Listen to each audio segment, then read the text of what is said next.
के ढोल बाजा ये मुझको है मोरे सखिया सहेलियां तेरे लिए कितना धड़के ये दिल जी से पूछे जनकपुर के नारी बता हो बता बाबुआ मदीन का भिखारी बता आएंगे हिलावा तारी टोला हिलावा तारी टोला।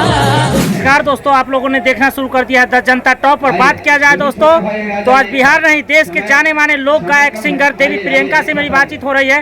बहुत बहुत स्वागत है सर आपका madam ji. Thank you. Janata news देखने वाले जितने भी दर्शक थे सभी को बहुत बहुत धन्यवाद।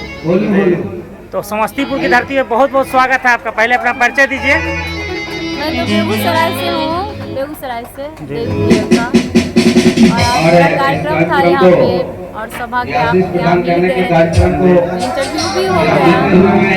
मैं 2 लाइन सुनाना चाहूँगा कि राम जी से पूछे जनकपुर के नारी बता हो बता बाबुआ मदीन का भिखारी बता बाबुआ ई तोहरा से पूछूं मैं ओ धनुष धारी तोहरा से पूछूं मैं ओ धनुष धारी एक भाई गोर काहे एक काहे कारी बता बाबुआ ओ बता बाबुआ मदीन काहे गारी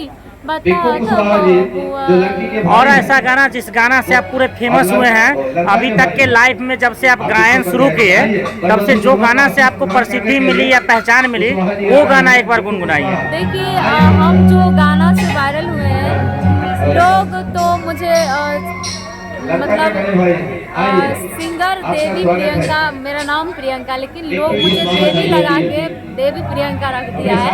इसके वजह का कारण है, मैं फेमस होने का कारण है कि मैं देवी जी का ज़्यादा गाना गाती हूँ, इसीलिए लोग मुझे पसंद करते हैं और बुलाते हैं।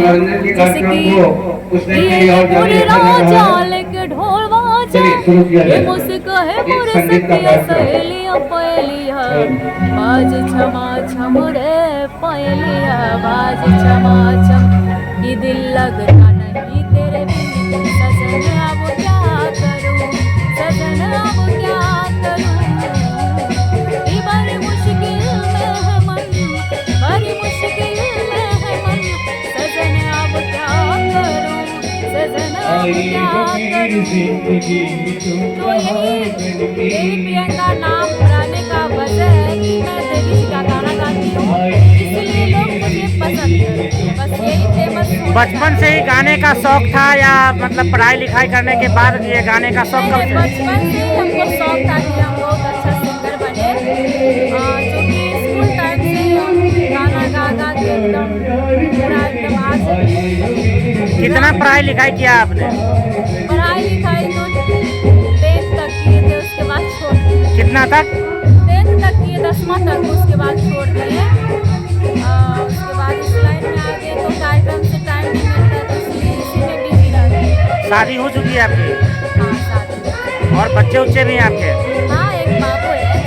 और हस्बैंड क्या करते हैं आपके? वो स्टूडियो चलाते हैं, मेरा एक स्टूडियो है केबी रिकॉर्डिंग स्टूडियो, वो स्टूडियो चलाते हैं और मैं प्रोग्राम भी करती हूँ, स्टूडियो में भी गाना गाती हूँ। और आगे क्या करना है? आगे और मेहनत करना है और आगे तक जाना है सब लोग। गायन के क्षेत्र में ही आगे बढ़ना है या कोई फिल्म वगैरह में मौका मिलेगा तो उसमें भी भाग आजमाना है? नहीं, मुझे गायकी के क्षेत्र में ही आगे बढ़ना है और बस मुझे सिंगिंग के क्षेत्र में ही आगे बढ़ना है और ज़्यादा मेहनत करना है बस। चलिए बहुत बहुत स्वागत है, भगवान करे वो सब कुछ आपको मिले। हमारे पूरे टीम का शुभकामना आपको। बहुत बहुत धन्यवाद, बहुत बहुत धन्यवाद। बहुत धन्यवाद।